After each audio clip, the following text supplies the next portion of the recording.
নরম তুলতুলে মুখে দিলে মিলিয়ে যাওয়ার মতো গোলাপ জামুন খেতে বা লেডিকিনি খেতে ইচ্ছে করছে।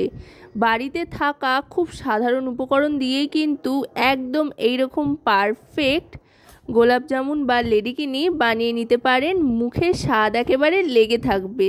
না ভোলার মতো এই স্বাদের লেডিকিনি বানানোর জন্য যেটা করতে হবে, প্রথমেই নিয়ে নিতে হবে একটা বড় সাইজের বাটির মধ্যে বেশ খানিকটা পরিমাণে চিনি। এখানে আমি 1 বাটি পরিমাণে চিনি নিয়ে নিচ্ছি, আর যেই বাটিতে চিনি নিয়েছি সেই বাটিরই 1.5 বাটি পরিমাণে জল নিয়ে নিচ্ছি, কারণ লেডিকিনির যে শিরাটা হয় সেটা কিন্তু একটু পাতলা হয়। এবার জল আর চিনিটাকে ফুটতে দিতে হবে।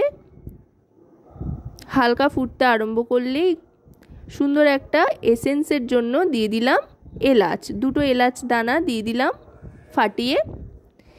এবার এটাকে ভালো করে ফুটিয়ে নিতে হবে। ভালো করে রসটা জাল দিয়ে নিচ্ছি। টকবক করে ফুটে উঠলে তারপর গ্যাসের ফ্লেমটা কিন্তু অফ করে দিয়ে ঢাকনা চাপা দিয়ে দেব। এবার এদিকে নিয়ে নেব আসল উপকরণ, আজকের শো স্টপার বলা যেতে পারে পাউরুটি। হ্যাঁ, পাউরুটি দিয়েই বানাচ্ছি দারুণ মজাদার একদম নরম তুলতুলে লেডিকিনি। এর জন্য এখানে 6 পিস মতো পাউরুটি নিয়ে নিয়েছি। নর্মাল যে পাউরুটি সাধারণত আমরা ব্যবহার করে থাকি সেই পাউরুটির ধারগুলো প্রথমে কেটে বাদ দিয়ে নিতে হবে। তারপর পাউরুটিগুলোকে ছোট ছোট টুকরো করে কেটে নিতে হবে। আমি ছুরির সাহায্যে চৌকো করে কেটে নিচ্ছি ছোট ছোট করে। আপনারা চাইলে হাত দিয়ে ছিঁড়েও নিতে পারেন নিজেদের পছন্দ মতো যে কোনো রকম আকৃতি দিয়ে। এবার পাউরুটির এই টুকরোগুলোকে দিয়ে দিচ্ছি মিক্সার জারে দিয়ে পাউরুটির এই টুকরোগুলোকে একেবারে মিহি করে গুঁড়ো করে নিতে হবে। মিহি করে গুঁড়ো করে নিয়ে এবার প্লেটের মধ্যে ঢেলে নিচ্ছি। একদম কিন্তু কম উপকরণে চটপট এই মিষ্টিটা তৈরি হয়ে যায়, আর খেতেও হয় দুর্দান্ত, আর দেখতে কতটা লোভনীয় সেটা তো দেখতেই পেলেন। এবার দিয়ে দিচ্ছি পাউরুটির গুঁড়োর মধ্যে 1 প্যাকেট গুঁড়ো দুধ। এখানে আমুল দুধ ব্যবহার করছি। 10 টাকা দামের যে আমুল দুধের গুঁড়োর প্যাকেট পাওয়া যায় সেই 1 প্যাকেট হলেই কিন্তু চলবে। এবার আমুলের গুঁড়ো দুধটা দিয়ে পাউরুটির গুঁড়োর সাথে প্রথমে একটু মিশিয়ে নিচ্ছি। এবার দিয়ে দিচ্ছি লিকুইড দুধটা কিন্তু আগে থাকতে একটু জাল দিয়ে ঘন করে নিতে হবে যাতে একটা ক্রিমি টেক্সচার আসে। তারপর সেই দুধটাই দিতে হবে, আর দুধের পরিমাণটা কিন্তু মাখতে মাখতে বুঝে নিতে হবে কতটা লাগবে, যাতে খুব সুন্দর একটা মসৃণ ডো তৈরি হয় পাউরুটির গুঁড়ো দিয়ে।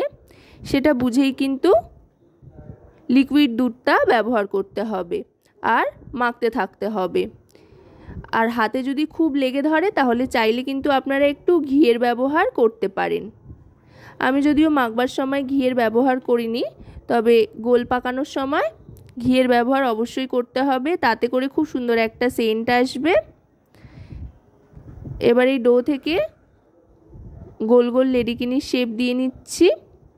এই সময় কিন্তু হাতে ঘি মাখিয়ে নিতে হবে, তাতে করে খুব মসৃণ এই লেডিকিনির শেপ আসবে। আর লক্ষ্য রাখতে হবে যাতে কোনো রকমের ক্র্যাক বা ফাটা না আসে লেডিকিনির এই শেপটার মধ্যে।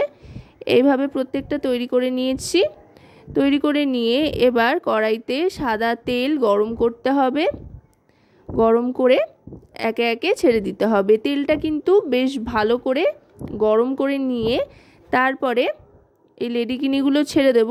আর লেডিকিনিটা ছেড়ে দিয়ে কিন্তু অনবরত নাড়তে চাড়তে থাকতে হবে, থেমে গেলে চলবে না, তাহলে একটা দিকে লালচে হয়ে যাবে আর অন্য দিকটায় কিন্তু ঠিকঠাক রং আসবে না। তাই রংটা যাতে খুব সুন্দর হয় সেই জন্য কিন্তু দিয়েই নাড়তে থাকতে হবে। আর গ্যাসের ফ্লেমটা কিন্তু মিডিয়াম টু হাইয়ের দিকেই রাখতে হবে। রেখে এটাকে ভালো করে ভেজে নিতে হবে। দেখুন খুব সুন্দর একটা রং কিন্তু চলে এসছে। এবার এটা তুলে নেব। আশা করব রেসিপিটি আপনাদের ভালো লাগবে। ভালো লাগলে অবশ্যই রান্নাবাটি চ্যানেলটিকে সাবস্ক্রাইব করে লাইক শেয়ার কমেন্টের মাধ্যমে আমাদের পাশে থাকবেন, আর পাশে থাকা বেল আইকনটি অন করে দেবেন সবার আগে সমস্ত রকম রান্নার নোটিফিকেশান পাওয়ার জন্য। এবার দেখুন এই যে শিরাটা তৈরি করে রেখেছিলাম, আবার গ্যাসটা অন করে দিলাম। শিরাটা ফুটতে আরম্ভ করেছে, সেই সময় কিন্তু লেডিকিনিগুলো দিয়ে দিতে হবে। লেডিকিনিটা দিয়ে শিরায় 5 মিনিট মতো ফুটতে দিতে হবে। 5 মিনিট মতো ফুটলে কিন্তু এর সাইজটা বেশ খানিকটা ফুলে উঠবে। আর দেখতেও দেখুন কতটা লোভনীয় লাগছে। 5 মিনিট মতো ফুটিয়ে নিয়ে গ্যাসের ফ্লেমটা অফ করে দিয়ে ঢাকনা চাপা দিয়ে রাখবো 2 ঘন্টা মতো। 2 ঘন্টা বাদে এবার ঢাকনা সরিয়ে নিয়ে দেখুন অনেকটা ফুলে উঠেছে। এবার কিন্তু সার্ভ করার জন্য একেবারে তৈরি হয়ে গিয়েছে পাউরুটির এই গোলাপ জামুন বা লেডিকিনি। তো আজকের এই রেসিপিটি আপনাদের কেমন লাগলো সেটা কিন্তু অবশ্যই আমাকে কমেন্টের মাধ্যমে জানাবেন। সকলে খুব ভালো থাকবেন ও রান্নাবাটির সাথে থাকবেন।